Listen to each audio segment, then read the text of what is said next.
importante ferramenta de acesso à justiça. E para falar um pouco mais sobre esse assunto, eu vou conversar agora com a defensora pública Emanuela Leite, que está com a gente. Boa tarde, Emanuela, seja bem-vinda à Hora da Verdinha. Boa tarde, muito obrigada. Muito importante estar aqui falando da Defensoria Pública e do trabalho dos defensores públicos. E é um assunto muito importante, um serviço muito importante, né? Eu já começo perguntando para você como que a Defensoria Pública vem atuando diante desse cenário, né? Dados do Conselho Nacional de Justiça mostram que mais de 40 milhões de novos processos ingressaram na Justiça em 2025. Então, como é que a Defensoria tem trabalhado diante desse cenário? Pronto, a Defensoria Pública tem buscado cada vez mais, na verdade, desenvolver ferramentas em que a gente possa oferecer a melhor prestação jurídica, tanto no que diz respeito a uma resposta rápida, como adequada para os conflitos que chegam até os nossos gabinetes, né? Então, é muito comum conflitos de família, vizinhança, de consumo, as pessoas chegam já com uma expectativa muito alta de uma resolução num curto espaço de tempo. Então, a mediação e a conciliação são duas estratégias que a gente pode utilizar de modo que a gente possa resolver esse conflito sem que a pessoa precise, na verdade, de um processo judicial, de ir para a justiça e ter todo aquele trâmite que muita gente acha burocrático e custoso no que diz respeito ao tempo de resposta. Então, quando um assistido chega ao gabinete e relata uma situação como essa, um conflito, em que a natureza dele tem ali envolvimento de relações continuadas, né, de pessoas que conviveram no passado ou que precisarão continuar convivendo, a gente costuma encaminhar para esse diálogo que é intermediado ou por um conciliador ou por um mediador e que no contexto dessa negociação seja possível a elaboração de um acordo.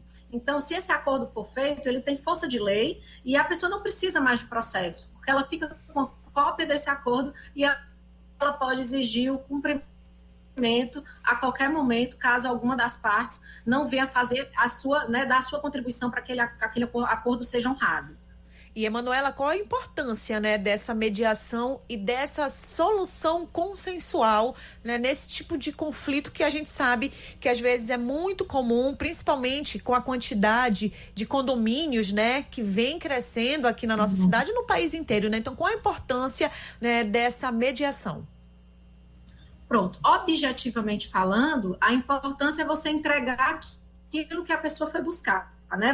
Vamos lá, se uma pessoa está com conflito de vizinhança, seja por uma manutenção que o vizinho não fez, ou algum conflito de família, alimentos, convivência com os filhos, a entrega jurisdicional, na verdade, a entrega do bem que a pessoa foi buscar, que é o valor dos alimentos, ou uma relação mais pacificada, já é em si um grande ganho, né? Mas, além disso, a gente considera que existe um outro ganho, que é a reparação, se for no caso de uma indenização, uma reparação mais rápida, mas também no caso de relações como essa, que são tão importantes para a nossa paz social, é alcançar esse respeito e essa relação poder ser entendida e a partir dessa compreensão do que cada um deve fazer para essa relação melhorar na prática, o respeito ser restabelecido, né? No caso de pais que têm filhos em comum, esse respeito vai, inclusive, surtir um efeito muito positivo para o desenvolvimento dessa criança ou de um adolescente que esteja ali no meio de um eventual conflito.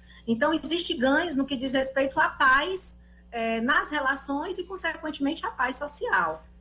Muitas vezes não é nem a questão financeira, né? Você não ganha financeiramente, mas a sua tranquilidade de viver bem, né? De conviver bem com pessoas que estão ao seu redor, né? Isso acaba valendo muito mais em algumas situações. E, Emanuela, para a gente já encerrar aqui a nossa participação, nosso bate-papo, quem tem algum tipo de conflito, né? E que agora deseja tentar resolver essa situação por meio dessa conciliação, como que deve proceder?